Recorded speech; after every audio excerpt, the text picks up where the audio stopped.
Harry Potter spent his summer at the Dursleys' house again. He had no friends around, no letters from his schoolmates, and no news from the magical world. The Dursleys treated him badly, making him do chores and locking away his school things. Harry felt like he didn't belong anywhere. He missed Hogwarts more than ever. One night, while Harry sat alone in his small room, a strange creature appeared on his bed.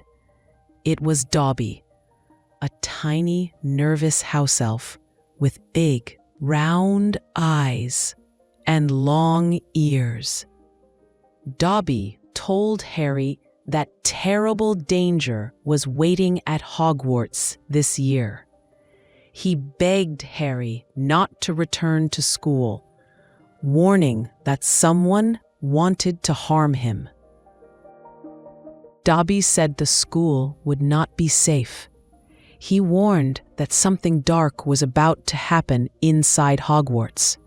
Harry refused to stay away because Hogwarts was his only home. In panic, Dobby caused chaos in the Dursleys' house, dropping a cake on a guest and making Harry look guilty. After the disaster, Uncle Vernon was furious. He locked Harry in his room, put bars on the window, and told him he would never return to Hogwarts. Harry felt trapped and hopeless, staring out of the window every night, wishing for a way to escape. One night, Harry heard a strange sound outside his window. A flying blue car hovered in the air, driven by Ron Weasley and his brothers, Fred and George. They pulled off the bars from Harry's window, loaded his trunk, and helped him climb into the car. For the first time all summer, Harry felt free as they flew away from Privet Drive. Harry stayed with the Weasleys for the rest of the summer. When it was time to return to school, Harry and Ron tried to take the train. But the magical barrier to platform 9 3/4 would not open. With no other choice, they flew the enchanted blue car all the way to Hogwarts. The journey was exciting, but the car crashed into the school's whomping willow tree. After the crash, Harry and Ron sneaked into the castle, hoping not to be seen. But Professor Snape found them. He looked angry and threatened to expel them for breaking so many rules. In the end, they were punished, but allowed to stay at Hogwarts. A new school year began.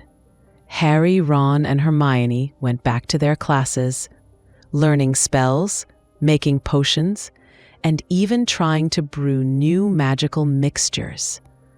Some teachers were kind, but Professor Lockhart, the new defense against the dark arts teacher, was strange and full of himself.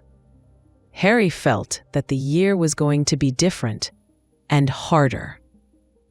One evening, while walking through the halls, Harry heard a strange voice whispering in the walls.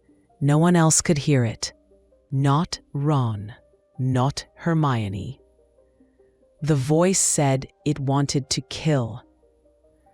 Harry felt a chill down his spine, realizing something dark was moving through the school.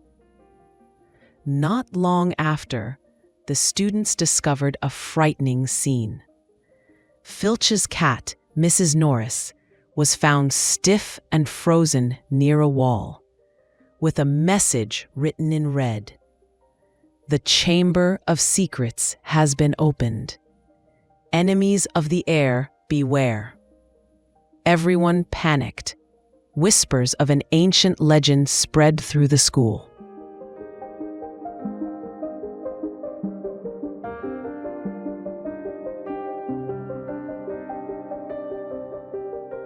After the attack, everyone at Hogwarts started whispering about the Chamber of Secrets. Students said it was a secret room hidden deep inside the castle. The legend claimed a monster lived inside, waiting to attack. Some students even thought Harry might be the one behind the attacks because he could hear strange voices. Harry found an old magical diary in a bathroom. The diary belonged to a boy named Tom Riddle, a student from 50 years ago. When Harry wrote in the diary, the words disappeared and new words appeared back. The diary showed him visions of the past, when Hogwarts was first attacked long ago. Weeks later, 2 more students were found lying stiff and cold, just like Mrs. Norris. Fear spread through the school. People whispered that the monster was getting stronger. The teachers warned everyone to stay in groups and avoid wandering the halls. Harry, Ron, and Hermione brewed a complicated potion called Polyjuice Potion. By drinking it, they turned into other Slytherin students to ask questions without being recognized. Their plan almost failed when Hermione's potion went wrong, but they learned some clues about the chamber. One night, Harry noticed something strange. A line of spiders was escaping the castle, heading toward the Forbidden Forest. Hagrid told them that when spiders run away, something very bad is coming. The trio decided to follow the spiders to find answers. Late one night, Harry and Ron followed the trail of spiders into the dark, forbidden forest. The trees were tall and twisted, and the path was full of shadows. They felt nervous, but knew this was the only way to find the truth about the monster. Every step deeper into the woods felt colder and stranger. In the deepest part of the forest, they met Aragog, a huge, hairy spider with many eyes. Aragog was old and spoke in a deep, whispering voice. He told Harry and Ron that the monster inside the chamber was not one of his children, but he warned them that the creature was more dangerous than anyone could imagine. Aragog revealed that the Chamber of Secrets was opened before, 50 years ago. A girl had died back then, and everyone thought Hagrid was the one who brought the monster. But Aragog told them Hagrid was innocent. The real monster was still alive, waiting inside the chamber.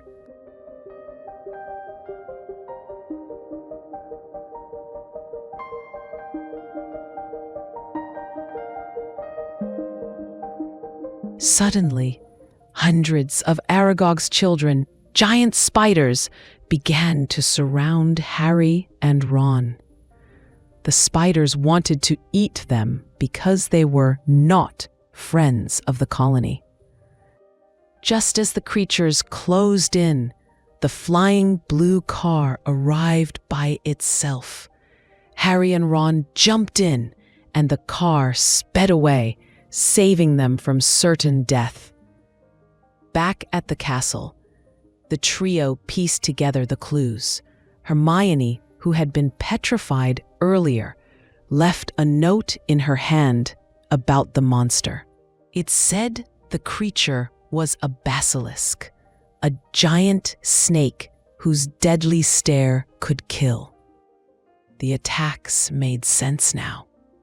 The monster was moving through the school pipes.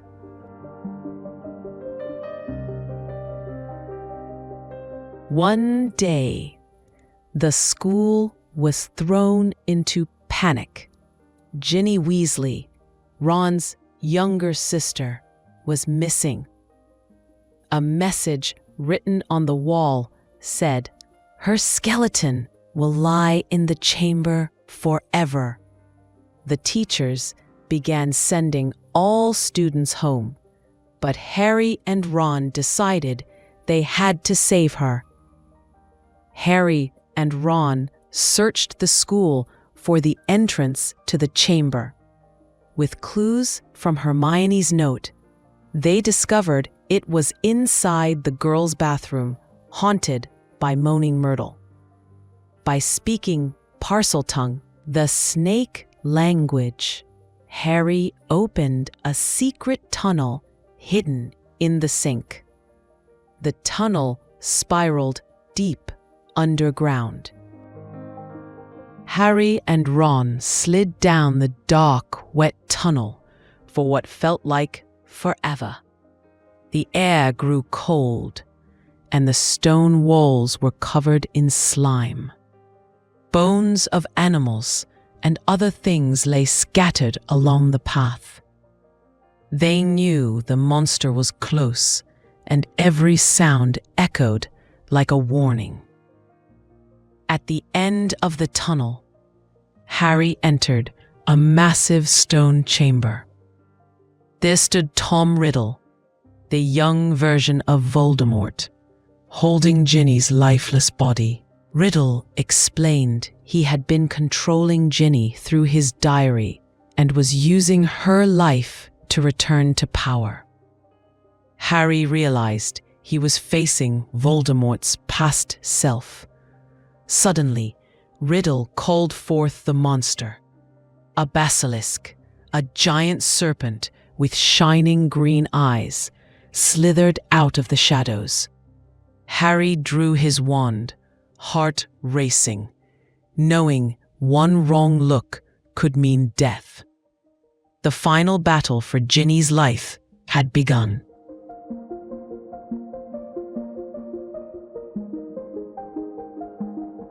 In the chamber, Harry faced the basilisk alone. With help from Fawkes, Dumbledore's phoenix, Harry received the Sword of Gryffindor.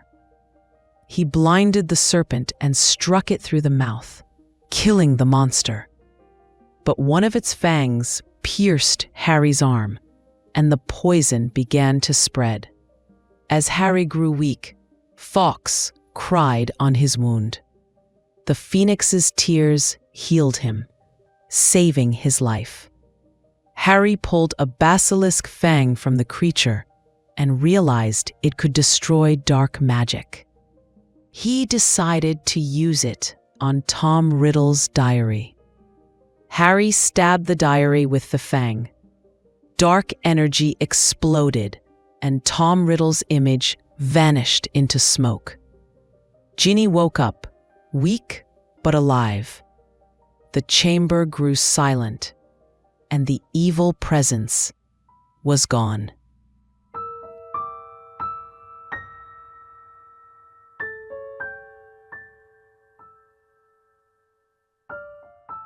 Back at the school, Harry discovered the diary belonged to Lucius Malfoy, who had given it to Ginny. Harry tricked Lucius into giving Dobby, the house elf, a sock, which set Dobby free. Dobby celebrated his freedom, smiling for the first time. The danger was gone, and the students returned. Everyone celebrated Harry's bravery, and Gryffindor House won the House Cup. Harry, Ron, Hermione, and Ginny sat together in the Great Hall, smiling as the year came to a joyful end. But deep inside, Harry knew more challenges would come.